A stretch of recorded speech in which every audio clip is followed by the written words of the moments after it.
Today on the 5-Minute Book Review starring Curtis and Ian, let's get festive. It's the Christmas season, so let's wipe the pages of some Christmas books with our unique brand of Christmas cheer. Now, where would this segment be without our good friend and writer, Mr. David Sedaris? Where, I ask you, where? Anyway, this is his feel-good, sarcasm-noted Christmas book called Holidays on Ice. So let's get the bells jingling, coin toss to start, and Curtis is the winner. You are watching the 5-Minute Book Review with Curtis and Ian, and yeah, as you can tell by the hat and the bells, we are in the Christmas spirit. I should have been more lively than that. But anyways, this is kind of like a deja review, because I'm pretty sure we reviewed this book last year, even though no tape of it actually exists. But here we are, bam, David Sedaris, Holidays on Ice. I have a couple of traditions I do every December. One is get blackout drunk, and the other is read this book.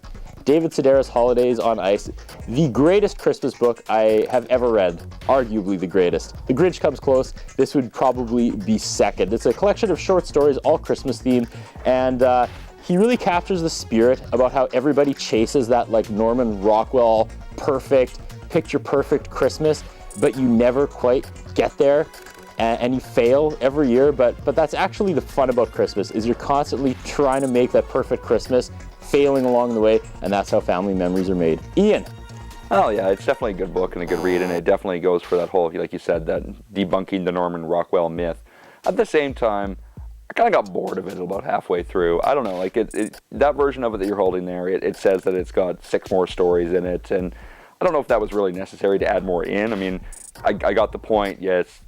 It's kind of always David Sedaris' point that, you know, nothing's ever the Rockwellian version of what we want it to be, but, you know, it's, I kind of got tired of it, I'm not going to lie. Like, I enjoyed it, and I think last year when we did this, I enjoyed it then too, but after it got to a point where I'm just kind of like, you know, it seemed like there were different stories, but it felt like it was making the same point over and over and over and over again. At the same time, I mean, it's David Sedaris, it's still funny, it's still insightful, and it's still interesting, so I mean, it's one of the things, it's kind of a tipping point for me with it, where, you know, you're reading it, you're enjoying it, but did it need to be this many? Did there need to be 6 more stories? Probably not. I think just a few less stories would have been fine by me, I guess. Yeah, maybe we should have reviewed this in its original binding, where it didn't have the new 6, because the new 6 didn't add anything except for an excuse to republish it in hardcover form.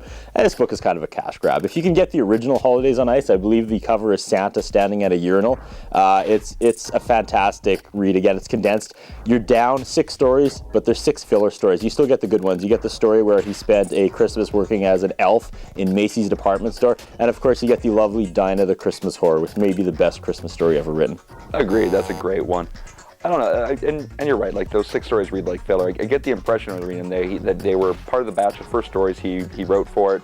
Everything was together, and his editor went, no, we're gonna slash these 6, cut it down, and usually there's a reason for that.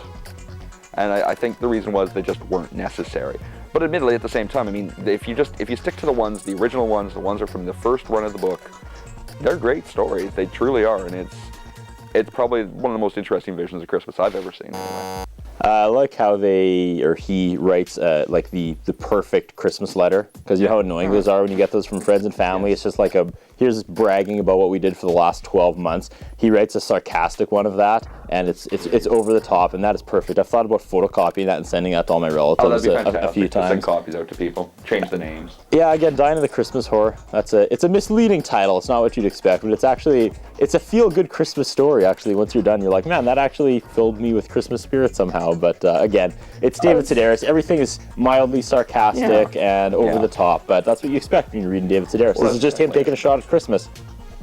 Oh, that's exactly it. And it is a fun read. Like, it is a good time. It is funny, and that's the key part. I mean, I think Christmas can be a frustrating time for a lot of people, and, you know, reading something that takes some nice cheap shots at it can't be a bad thing to alleviate some of the stress of the season. Absolutely. Even though you're kind of bashing it, Ian, I'm still going to give it 2 complete thumbs up. It's a must for your Christmas reading. When you have all that time off with the relatives, sit down with this book. It'll put you in that Christmassy spirit, even if it's sarcastic. I'm going to give it thumbs up on the condition that you go find the original version of it that doesn't have the 6 filler stories in it.